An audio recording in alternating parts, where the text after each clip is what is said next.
Auron, welcome to the Gauntlet. Thanks for having me. Are you ready to face your fears? Whatever they are, here we go. Ready or not. Just a couple of very quick notices for my viewers. The weekend retreat is coming up, 2nd to the 4th of August. It's going to be amazing like it was the last couple of years. So email me at lambda.retreats@gmail.com for that. And of course, I'm doing my exciting audio play Ascension. There's a trailer available, so click in the link to my brand new channel that I'm setting up for that and get hyped. So, Auron, round one. Do you want to talk about music, economics, or cosmology?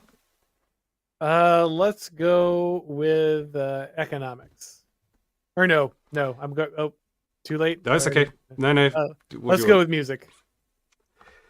Music is the only universal language. Some music genres are better than others, or jazz is dead. Now, you remember, you have to pick one of these, either Yes. argue in favor or against it, and then I'll give you a score after 10 minutes. All right, I'll go with some music genres are better than others. Are you going to be taking the affirmative position here? I will take the affirmative. Yes. Go ahead. All right. I would say that of course when it comes to art, you're going to have everything. Beauty is the eye of the whole in the beholder. It's all subjective. These kind of things.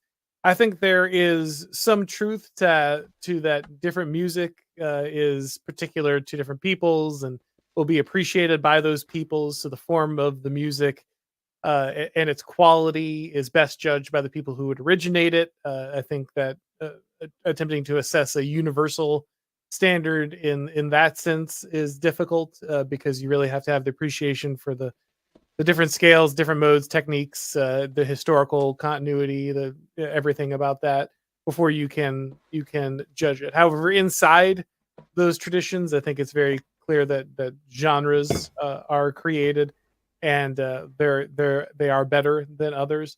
Of course, it again depends on the point of the music, the point of the genre. Hmm. Sometimes people are simply making pop music. They're not attempting to come closer to God. They're just trying to be as popular as possible. That's to some extent the market economy that exists now. You didn't have the same goal. There's no hope of probably going wide given a lack of recording technology. Though of course you always had nobles and others to play for, and if you got popular enough, so there is always a different degrees of success. But the idea that you'd be known by everybody simply didn't exist. So the goal of just fame at the same level probably isn't there. But of course, inside the genres, there is a technical ability. I do think that there's a mistake in thinking that complexity or technicality is the sole value of music. A lot of people will point to, something if you've got a very technical classical piece, or even something that's less Prog less metal might be another interesting example. exactly right. Yeah, that would be something that is not as respected in the high class, but is highly technical and difficult to pull off. If your ability to play polyrhythms is impressive, even if it's not supposed to be the most sophisticated uh, aristocratic music out there. But I think it is very easy for the genres that are just interested in technical ability to kind of fall into very serious traps. Metal's probably one of the best examples, actually, where so much of the soul of something, say, like of thrash metal, which was basically it's based on like how angry it was and spontaneous it was, along with its technical prowess.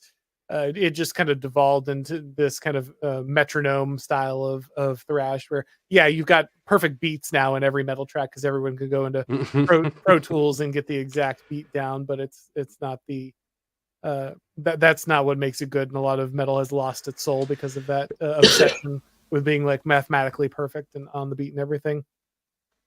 However, I think there is a best form, and you can look at best forms inside of the genres, and you can also look at sorry, but I don't think mumble rap is ever impressive. I don't care how good you get at it. So It's interesting what you said about the different purposes. So one of the like one of the journeys I guess I've been on is that I didn't understand dance music at all.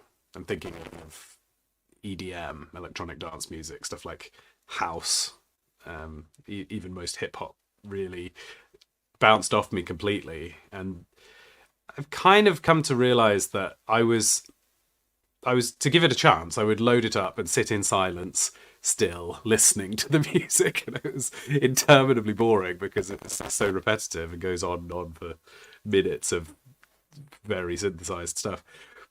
Thing is that you're not supposed to listen to the music that way. You're kind of using it in the wrong context. So the purpose of dance music is for dancing, and if you are in the context that it's intended for, it's actually very effective. It's like a scientifically distilled perfect blend for that purpose.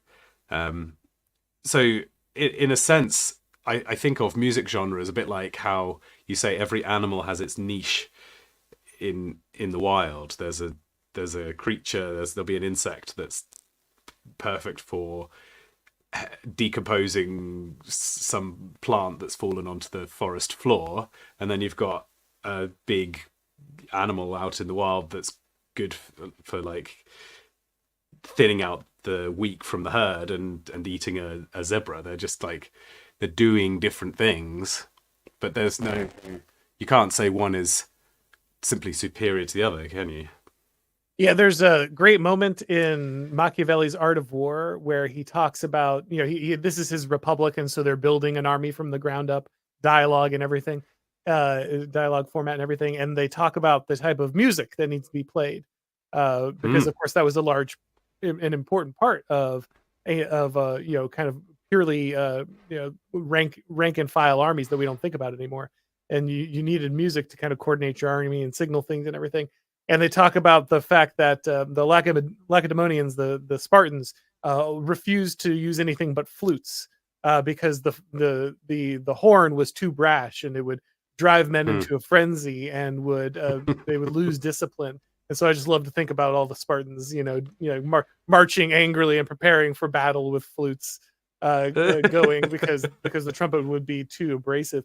But it is interesting that down to the instrumentation of what's being played, people were thinking about the application of the Yeah. music and it's the perfection of its form. Like, what do we want to drive people into a frenzy? Do we want them cool and controlled and stoic as they enter battle? Well, that's going to inform the type of music we make and how excellent it is. It's like the real men wear pink argument for the Spartans. The real men listen to gentle flute playing as they're running, pounding through the wilderness. I mean, maybe it was more of a Jethro Tull flute. It's got a little more of a I manly think they'd rock be into. control. I think they'd be into jazz flute. Yeah.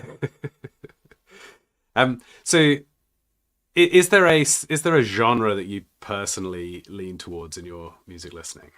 I mean, I think my background probably will key people in, but yeah, no, Yes. I'm a big metal fan. To be fair, I it's not the only thing I listen to, of course, and I listen actually to I really enjoy bluegrass and folk quite a bit as well. That's something that I listen to a lot more of.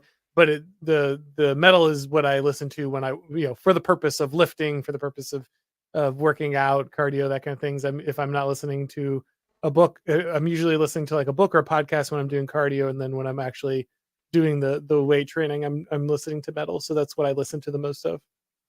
And do you listen to it because it, as a genre, metal is better in those contexts than other, or better in general?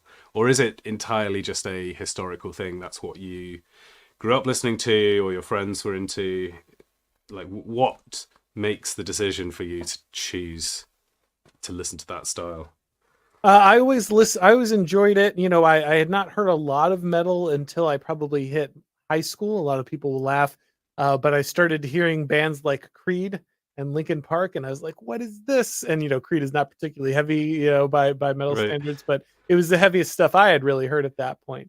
And so, people are like, "Oh, you like that? You should really here's this Metallica, pop this in." Uh-huh. And so that kind of tumbled down there. So I've always enjoyed it. It is the music of kind of my formative youth years, so Yeah. that sticks with me for sure. But like I said, I often listen to a lot of other a lot of other stuff when I tend to save it particularly for the activity of like working out and things. So it is my favorite genre, but I also tend to deploy it specifically for the intended purpose of kind of lifting better. I actually had a similar experience where at high school my friends were into metal and I'd never really listened to it. Found it slightly baffling.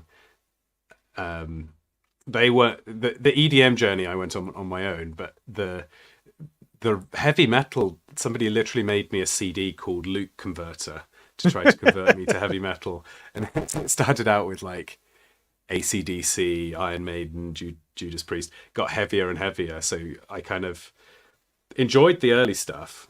I got AC/DC pretty immediately. I think that's quite accessible as metal goes. Um, and then the later stuff, I think there may even have been some Tool in there or something, fairly advanced. And I just didn't understand that at all. But it feels like spice levels. It's like you have to up your ability to handle the intensity of heavy metal. But then once you've got the taste for it, everything clean feels weirdly unseasoned. I don't know if you've had this experience. You hear somebody playing a guitar totally clean, and you're like, well, what is this? The intro? They're not going to just play it clean the whole song, are they? Yeah, no, I had a similar experience. That's a good analogy for the experience.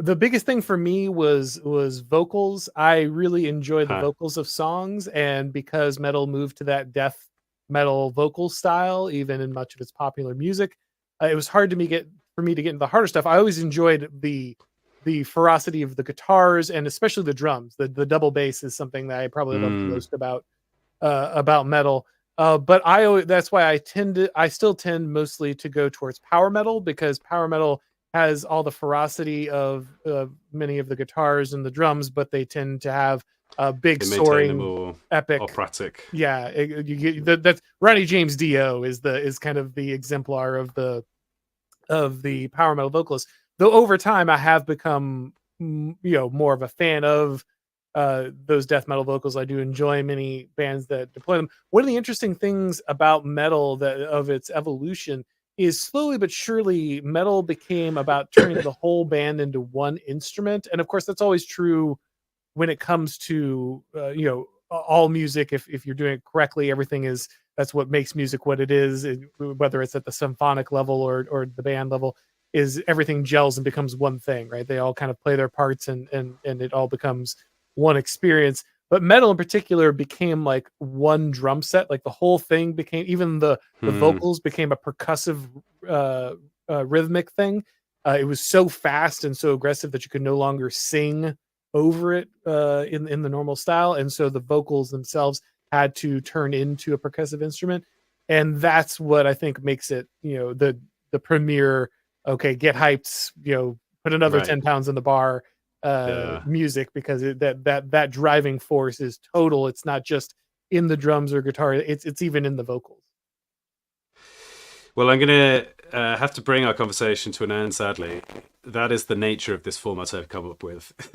Repeatedly stopping conversations just as they're getting into the swing. But I'm giving you a 9 for round one. So Is that out excellent of 100? start. Am I, it's like, It's not out of 100. It's not out of anything. It's okay. the truth. So, 10 is not a limit, but I think the average round score is probably an 8. But we've had some exceptional high scores sometimes. So you can shoot for the stars. Okay, so this Ethics amp definitely history. goes to 11, 12. The like it goes to 11, but they never considered going to 12. I've taken that concept and I've extrapolated. Ethics, history, or metaphysics. Ooh, let's go to uh ethics.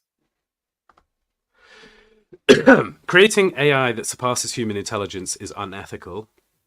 There are no universal moral truths, or there are no moral justifications for war.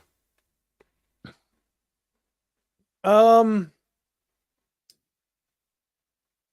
let's go with there's no universal moral truth.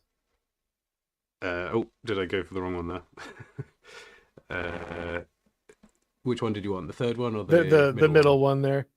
I'll take Okay, take whichever it one you're away. dealing. It's a deal. No, go for the universal moral truths, and Okay. while you're talking, I'll figure out how to get it to highlight the correct one. I would say that there are universal moral truths. However, I do think that our obsession with expanding them is dangerous. I think that the number of universal moral truths are limited, or more accurately, universal. There are truths that are universal but express themselves differently, again, in different peoples, different cultures, differently civilizations. Which I know sounds like the opposite of universal, but it isn't. For instance, Christianity is, I think, universal. I think everyone can come to faith in Christ and should come to faith in Christ. However, Christianity, while it shares, many similarities across its different practices, always takes on the character of the particular civilizations, the different nations and peoples that go ahead and practice it. I think there are many natural truths. There's natural law that is reflective of things across human civilizations, but the reaction of people to those moral truths and those universal truths is different. People often order their societies differently in reaction to those truths, and so I think that I think there are universal moral truths. However, I think the obsession with taking our way of being and our understanding and application of those truths and trying to universalize it gets us into a lot of trouble. It's what has put, I think, the West in some serious problems that we have now. So let's should we pick a specific thing that people so some things seem immediately universal, like do not murder, for Right. example. I feel like most people have an intuition that murder is wrong, regardless. And then, what would be an example of a moral concept that people would be much happier to Well, say, oh, that's just let's do with murder, because I think actually murder is an easy one to scale. So, for instance, okay. I think you could say there's a universal of do not murder to some extent in every culture, because like you just can't have civilization if everyone's running around murdering each other on a regular basis. However, if you look at different civilizations, there's a wide swath of like when we're actually committing a murder and when we're not. So, for instance, honor cultures have a much broader understanding of when uh, killing and to protect your oath, your honor. These things are allowable. That's even true of Western cultures, all through like dueling. Whether or not that was moral. At one point, dueling is a necessary part of your honor. At some point, it's literally outlawed.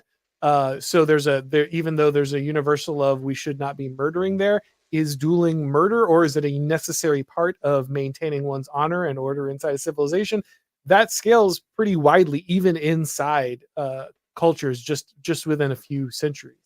And so we could also, for instance, Romans abandoning their infant children, exposing them if they don't want them. Is that murder? Today we would say absolutely, right? But back then Romans would still have injunctions against murder, but that practice would not be particularly immoral.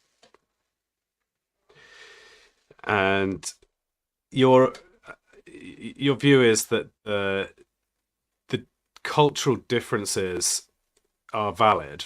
The Roman in the Roman context, because that's the way they've chosen to set up their system, then that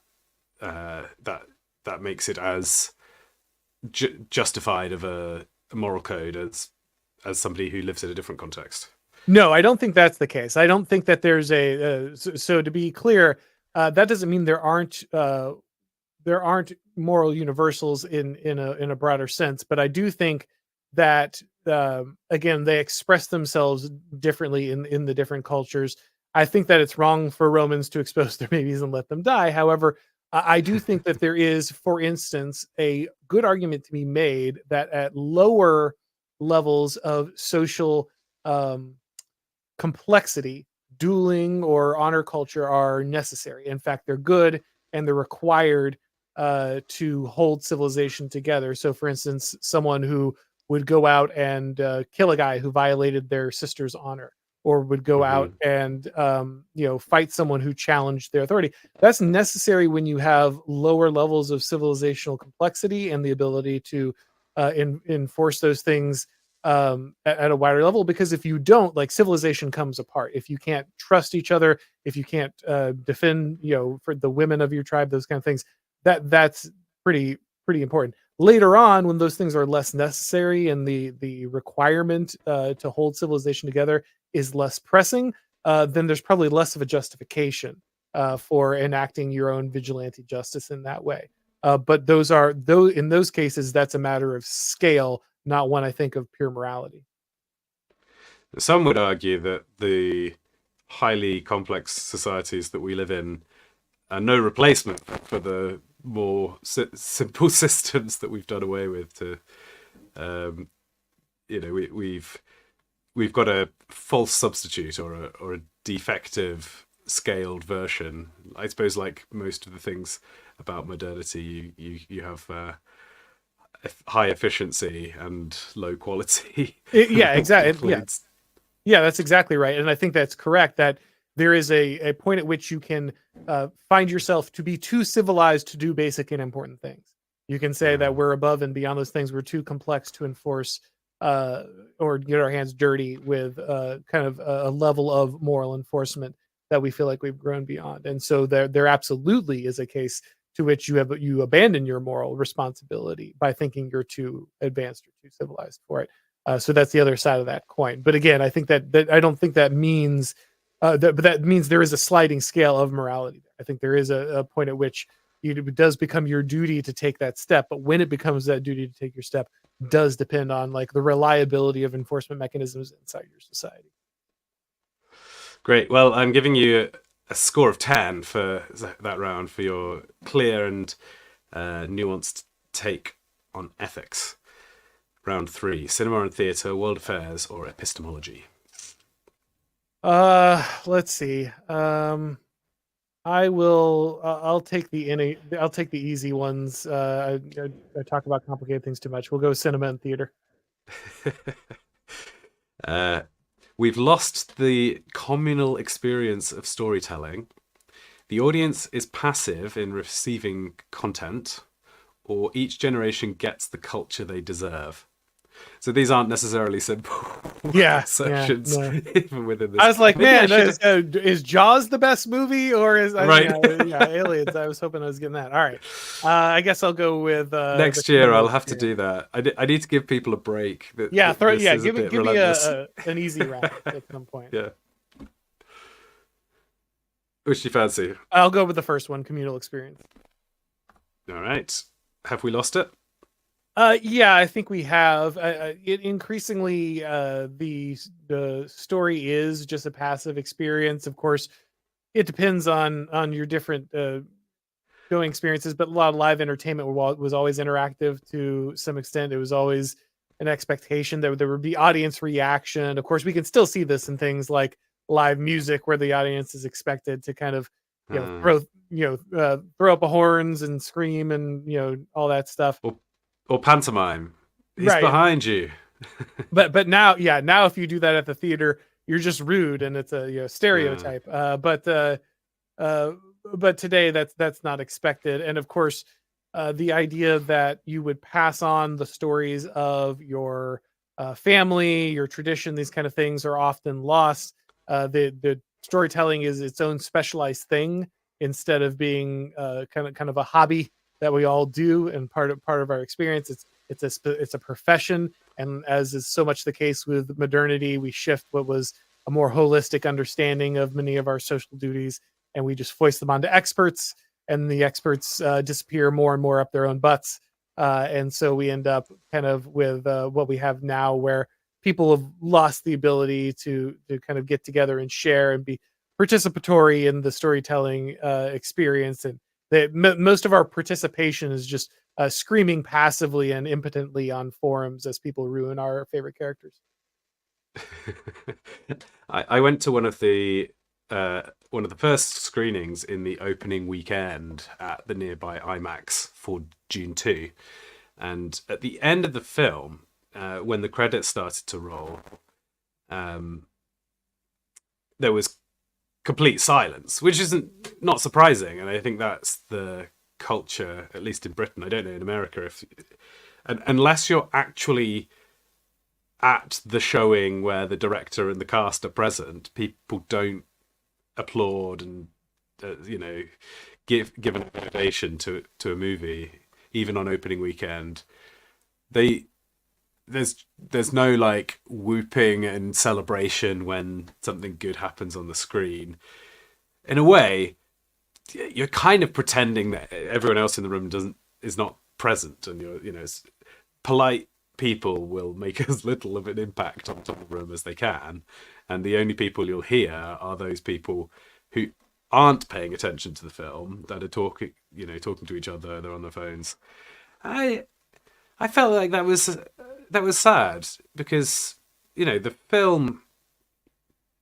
Sure, it's there's problems with the film, but there's also like a great deal of work and effort and artistry that's gone into making this quite long experience that we've all shared together.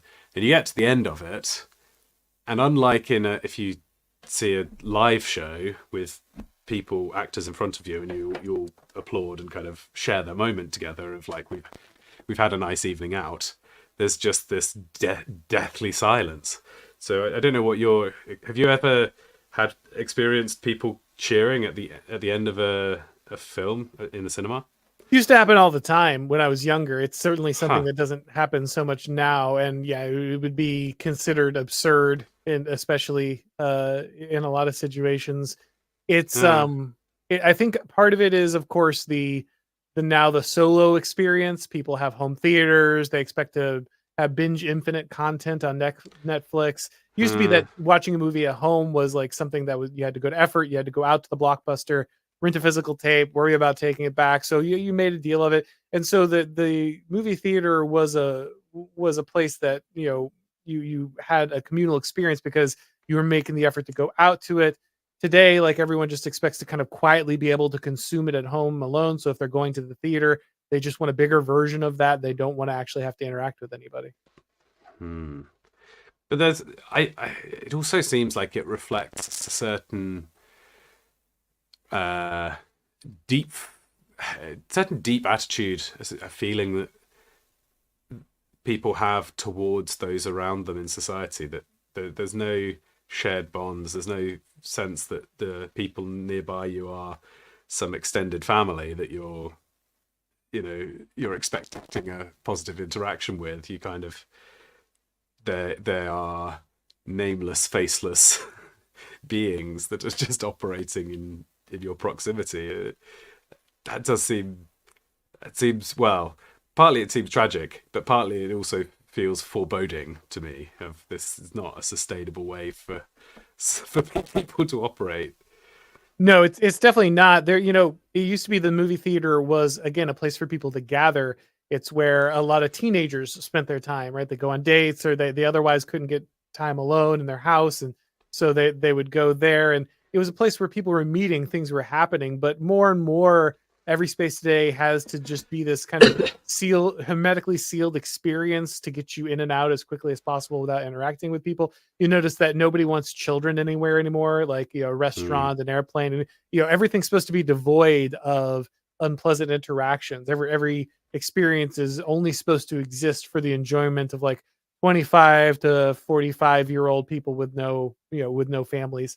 And so that's kind of the movie theater as well. I can't go to the movie theater. I got to take the kids out. They'd be loud. Blah, blah, blah. People would be annoyed. So why bother? Just stay at home. Actually, this is a bit of an aside from this, but it's just occurred to me something that I haven't really discussed and processed. But I went to see John Mayer at the O2 a couple of weeks back, which was amazing. I really enjoyed John Mayer's music, and he's doing a show at the moment where it's just him and a guitar, and because obviously the O2 is an enormous stadium, but just there's nobody else for the entire performance. It's just him and his guitar, which is kind of cool. And I got tickets pretty close to the front, and there was this kind of debate going on between. I say debate, it was basically a shouting argument that was happening on and off throughout the entire concert, because there was a bunch of people towards the front who were young people who wanted to stand up and dance and enjoy the concert as as if they were in the standing area. There wasn't a standing area. Everybody had assigned seats, but this was like the very front section. So like a few rows in front of me was the barrier that people could lean against. But then right like behind me were people who refused to stand up, basically, and they were shouting, "Sit down! We can't see." And my view was, you've got perfectly good legs. Like, why can't you stand up? And it strikes me that maybe this is another example of the expectation that entertainment should be received completely passively. They thought you go to a concert and you sit still, stationary, without any expression on your face. You just absorb the music and then you leave like an automaton. Well, it seems tragic to me that it's so much more enjoyable to be part of a like moving mass of people who are kind of participating and giving back to the performer on the stage. So I don't know if you have any thoughts on that. I know it's not really on topic for this. It is the passive consumption of basically I'm just watching a concert DVD from like the fifth. Yeah. Right. I don't want any of the trappings of a concert. I don't want anything that's actually involved with it. I just want the kind of most easily consumable form. But I paid the money, so somehow I have a priority to be able to consume it passively. And you who are involving yourself, you're the problem. Yeah. Good. Well, I'm going to give you 10 again for that round.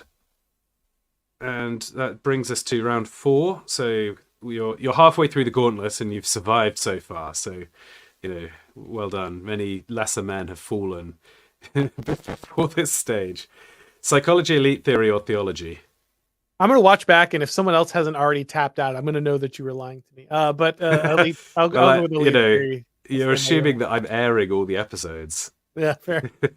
You say elite theory? Yeah, I'll go with that one. Libertarians are as utopian as socialists. Corporations have become the new aristocracy, or meritocracy is a myth. I will go with libertarians are the new utopian, or as a utopian. I feel like this is your home turf this round. Yeah, this one will be easy. If I can't do this one, then I failed horribly. Yeah. Okay, take it away. I just say that libertarians and really the root of that being liberals are just as deluded because they're assuming things about human nature that are incorrect. That everyone kind of enters into things freely. Everyone is able to make consensual choices. I just go ahead and declare my contractual obligation to someone, and that's what validates things. And I think Dave Distributus was the first person I ever heard say this, and it's probably the best knock I've ever heard against libertarian ideas. You notice that there's never a kid in the Ayn Rand novels. Interesting. They just don't exist, right? And that really is libertarian. The libertarian problem in a nutshell is they don't acknowledge natural hierarchies outside of maybe they'll say, well, meritocracy, the good will rise. But they don't acknowledge that affects people's consent. They don't acknowledge that affects people's ability to make these voluntary choices. They don't acknowledge that puts people in different situations and that creates duties to each other that really have nothing to do with liberty. And so they kind of assume that we can create this, this ability to strip away all of the things that influence us and make these highly rational and voluntary decisions. And that's just as delusional as kind of the socialist idea that humanity can be perfected and pursue these goods without self-interest or without economic incentive. Yeah, it seems like to me that libertarians are lacking a concept of power and socialists are lacking a concept of incentives. And either of those are enormous drivers of human behavior, kind of are fundamentally explanatory. They're like the base laws of physics, as it were, but for human behavior. So when your theory is all about human behavior, it's pretty big blind spots to have. Yeah, it also strips out like all the ethical duties that you have to each other when you don't recognize that your ability to make particular decisions, your ability to enter into these scenarios is actually one that like it puts certain duties that are incumbent upon you, not just for your own action, but your duty to others that you're going to end up expressing that over. And that's almost always again, that's why children are such a problem for the libertarian kind of mindset. And that always seems to be the flaw. A lot of ways it's just well, if you leave everyone to fend for themselves, then kind of justice will emerge from that. But that obviously isn't true. And your inability to kind of acknowledge that is a moral failure, and it also kind of dooms your society eventually, because it then also brings you to kind of ridiculous ideas like the libertarian. What could be more obvious that they're utopian than the recent libertarian push for arm the illegals, right? Like, if that is not of course the Second Amendment is universal and applies to illegal immigrants, and they should be able to exercise those rights. If that is not the perfect explanation of how utopian a libertarian is, then I don't know what is. I feel like all the people who have been associated with libertarianism and are at all deep thinking are increasingly saddled with that as a they don't actually agree with most libertarian thought or any current libertarian. I'm thinking of like Dave Smith, for example, who is actually quite smart and spends most of his time making pretty good analysis. I think he's still into like smoking weed, and that's about his main like link to libertarianism ideologically at this point. Yeah, I've had Dave on several times, and each time I've tried, or I should say, I've been. Him. Well, no, I've just each time we've agreed mostly, but each time I've just said, just stop calling yourself libertarian, man. Like, just stop. Like, no one. You're not making yourself any useful friends. Well, just no one who identifies libertarianism identifies with your version of it. Just nobody does. Right. Like, and you can tell me that, oh well, we're taking back the name or whatever. Like, no, you're not. Like, it's forever going to be the guy who is trying to arm the illegals, get rid of borders, lower the age of consent, and dance around in underwear on stage. Like, that's just going to be it. Yeah. So. It's kind of a handy if you're against a bunch of extreme left-wing ideas and don't want this, to be called a Nazi. I feel like libertarian is this little kind of shelter that you can live in as a halfway house where you can say, no, I'm extremely anti-authoritarian, and the Nazis were the authoritarians, and that's my defense. But I used to call myself libertarian, so I've got some history with this term. And I've swung so far the other way that now I almost feel the opposite. Like, well, maybe freedom is just a straight up negative. maybe I should actually propose a model of government that minimizes freedom of the population as its first objective. Well, that's why liberty should be the word that people use, and of course the ancients understood ordered liberty, which was ordered after a good. And so, there should be restrictions, of course, because we're aiming towards a particular good. It's not just freedom to become addicted to heroin. However, you can be have the liberty to pursue virtue, and that's what you're actually looking for. Yeah. I mean, I guess ultimately, if you just phrase it as I'm against the overreach of state power, then it's tautological. Of course, overreach is bad. That's what makes it overreach. Right. It's appropriate reach until whatever arbitrary line. And so, if I was running a state, then it might actually have a very big remit, but there would be some things where I would pull it back from where it is currently, and in that domain where I'm seeing that there's greater reach than I think there should be, then that makes me a libertarian for that issue. The mistake of libertarians is almost always putting the order after liberty, thinking that liberty brings you order instead of the other way around. Order actually enables the population to have the liberty to pursue virtue. So if you have a population that has attained a level of order where it regularly and naturally seeks virtue, then liberty becomes very easy because people do, in a sense, self-govern. They actually already have the innate restrictions necessary for them to continue that order without a state constantly bearing down on them. But that is something produced by many generations, often of enforced order. But libertarians just assume that order is like just pops into existence once people are free. I feel similarly about education, right? People look at the correlation between, high standards of living and education, and they go, well, look how great education is, and other way around. It's more that, well, what else we can do with all these resources? How about we make citizens unproductive until a higher age? Well, you won't be surprised to hear that you've got incredible score for that round. I'm giving you 13. Oh no, so, man, powerful. Unlucky for some, but high scoring for you. Technology, natural sciences, or Christology? I'll go with technology. Virtual reality will pacify the oppressed masses.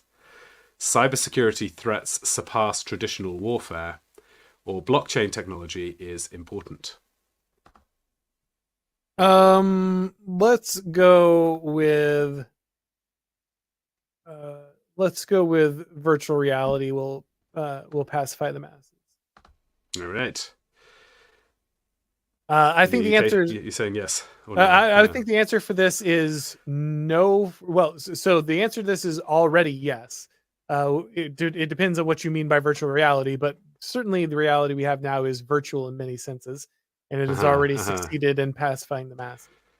If you mean by like a VR headset, I think there is probably a level at which control of society through kind of these artificial experiences will continue to increase.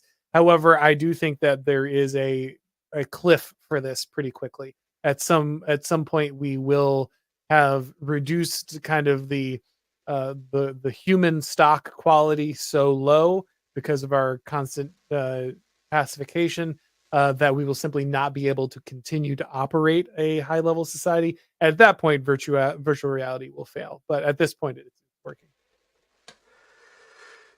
Is it possible that tools like the AI technologies, various other things, will make an ever smaller group of very, very hyper productive individuals capable of running society for everybody else? This is what I always imagine, that you could end up with 0.1% of the population doing all of the work because they are leveraging their own productivity through such an incredible assembled, this stack of technologies piled on top of each other, and you only need a couple of people at the top who could, one person becomes like the farmer for the whole of the UK.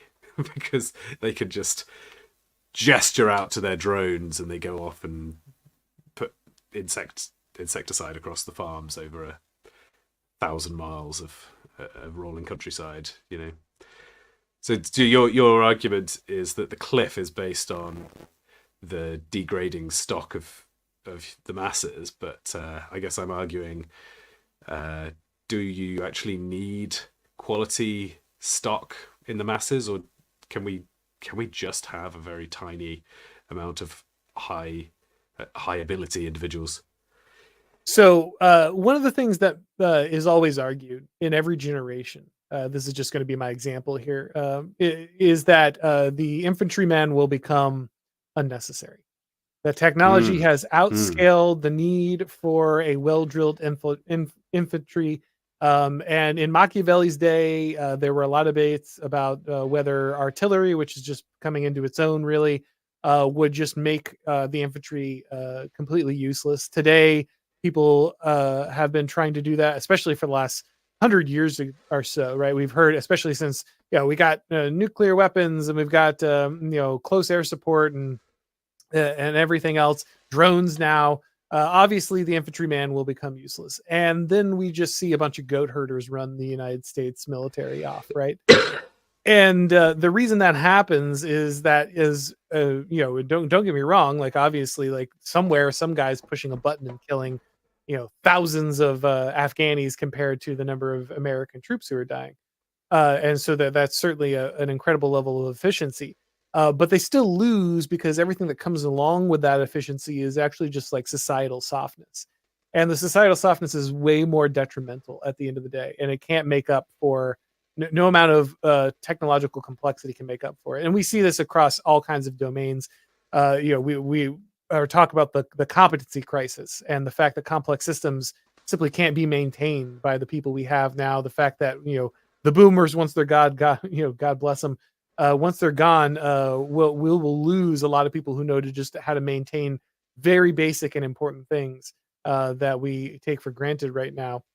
People are pulling their old engineers and things out of retirement because they can't remember how to fix airplanes and engines and water treatment facilities and all these things. And so I think there is a point at which, even though we think AI is some kind of miracle, that actually isn't the case, because someone still has to go out to like fix the wires, and someone still has to go out and physically transfer the fuel, and these things are just unavoidable human requirements. This is why our leaders are so terrified of truck drivers, because they're like the last blue collar artery between kind of the managers and the supply chain that they can't be bothered to actually involve themselves, dirty their hands with. And I just don't think AI is going to get us. I don't think more technique is going to get us out of this. I think the human degradation will eventually break us out of this before AI perfects it. mm. And does the increased use of virtual, I mean, I like that you made the distinction that there's all sorts of virtualizations of our reality. You could argue, in a sense, even people watching this video on YouTube are experiencing a virtual version of listening to some guys down at the pub talking. Exactly. That's we're somewhere we are someone's unhealthy parasocial friend group. That's just right. true. It's don't stop tuning in. But yeah, no, that is absolutely the case. Of course, we're not talking about you, Steve. Right. We're your real friends. Somewhere Steve drops his whiskey. Excuse me. But does this virtual reality component of regime pacification actually extend the viability? Does it mean that there is more of a leash before people become dissatisfied to the point of acting and therefore hastening the demise of the current power system? Yeah, absolutely. I think the only failure is to realize we're already in that span. Like we're already deep into how much the virtualization can allow us to do that, and we do that in every area. So Oswald Spengler, because wouldn't be a stream if I didn't, cite Oswald Spengler, talks about how Faustian man will create space once he's conquered everything, right? Like the end of all terrestrial space is not enough for the Faustian man. He will manufacture it.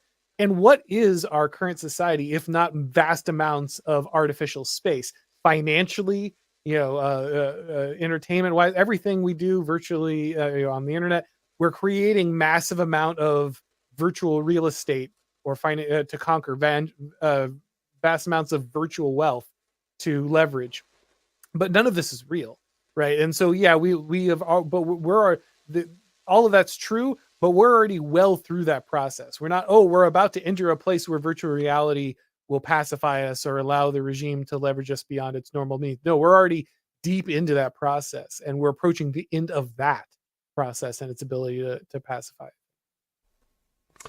Well, I'm giving you another 13 because I actually thought you pulled in your specialist subjects into this round and maintained the incredibly high standards.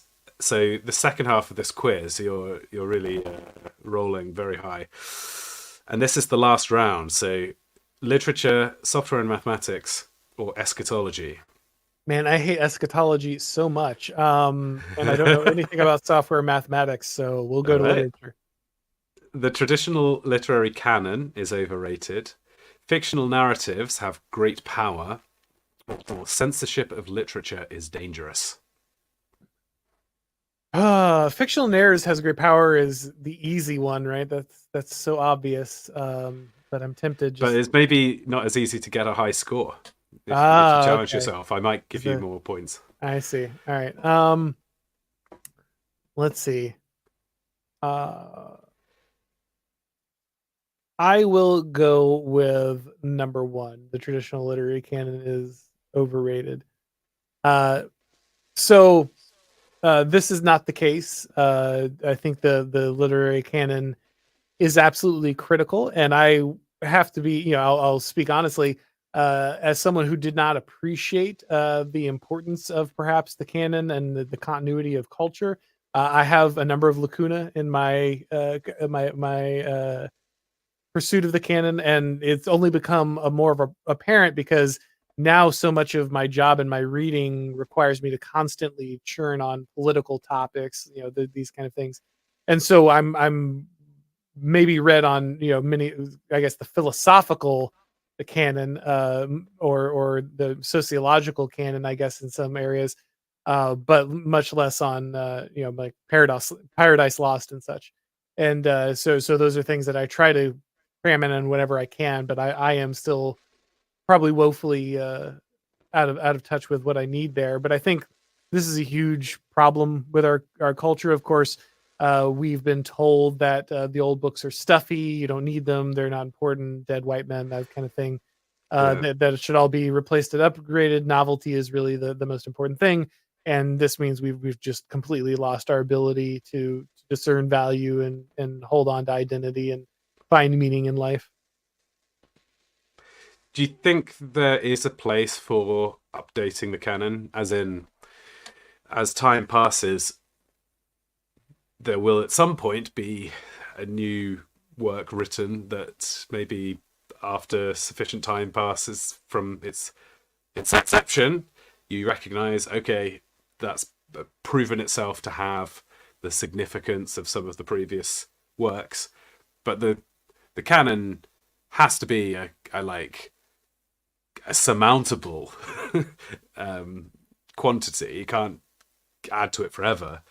So that means you have to lose something at some point. So is the canon something that's got to be a moving target, or should we freeze it and say never again will we add anything to the classics? It has to be a moving target. Even for traditionalists, this should be the should understand this. Alasdair MacIntyre, would a lot of people I'm a fan of, described the value of traditions, the reason that what's a good tradition, what actually valuable, in that it's able to address epistemological crisis and overcome it. It's able to look at the challenges of your age, and that what the reason that that the tradition is reliable is it continues to meet those challenges and overcome them.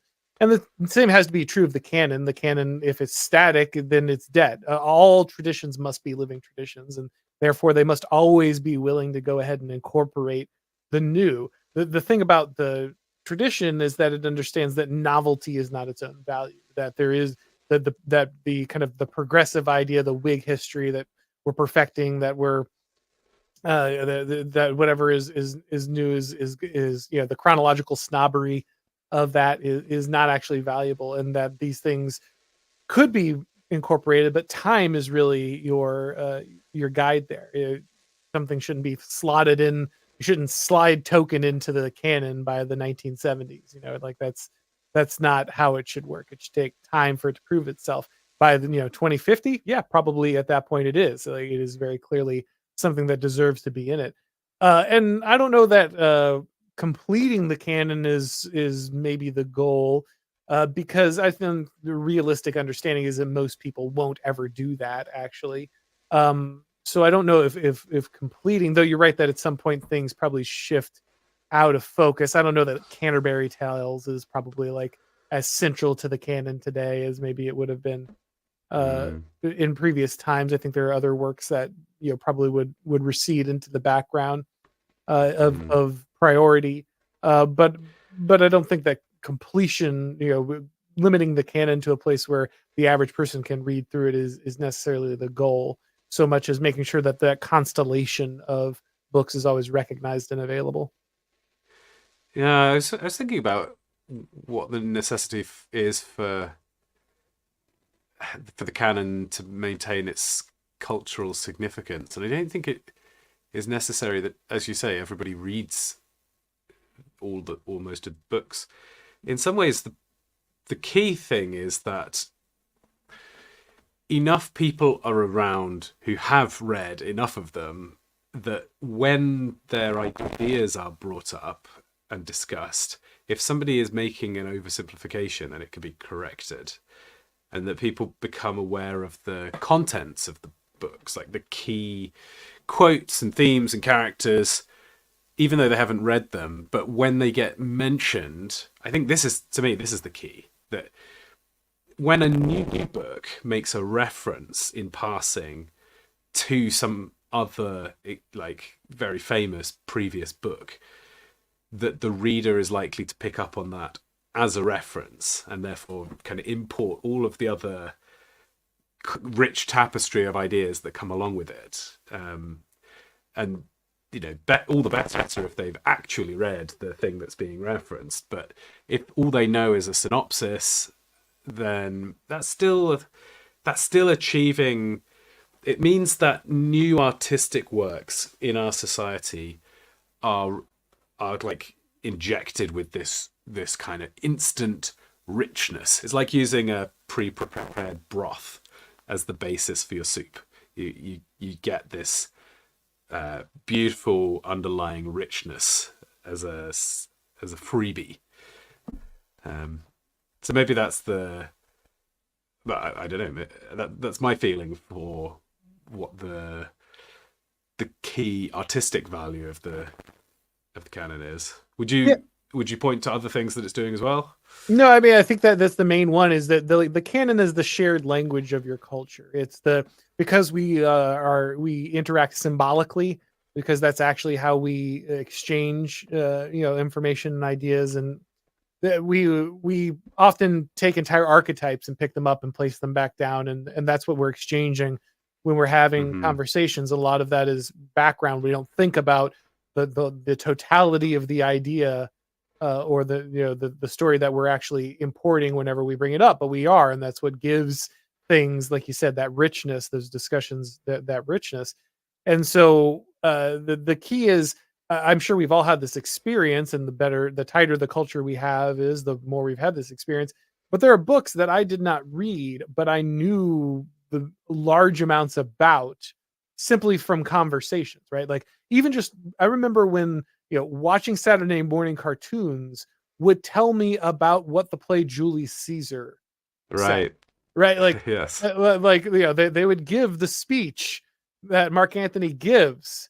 I Yeah. didn't know what that speech was from. I didn't understand You the didn't know what deep "lend me context. your ears" meant. Right, right. Like it's the joke that Bugs Bunny's making. He's got corn coming out of his ears, right? Right. Yeah. But like, just because that's there, I want to know more about it. And when I eventually Yeah. fall over that, the actual work, I understand all of those things in richer context. And so I think that's what makes the canon important, is that I part of my culture was always seeded into everything, even my children's cartoons, in a way that it doesn't happen if no one is reading these works anymore, if no one is appreciating and understanding them. Brilliant. Well, I'm going to give you 12 for that. Let's find out where that puts you on the high score table. Joint first place. Oh man, With well, Morgoth. tied with What an Morgoth incredible is pretty run. good. That's Yeah. yeah. I feel proud. Well, of and that. look at all these people who you've beaten. So I'd say excellent, excellent run. And you're not the last guest, but we've already had some of the most fearsome opponents, and you've conquered them all. So massive congratulations to you, sir. Good news. Good.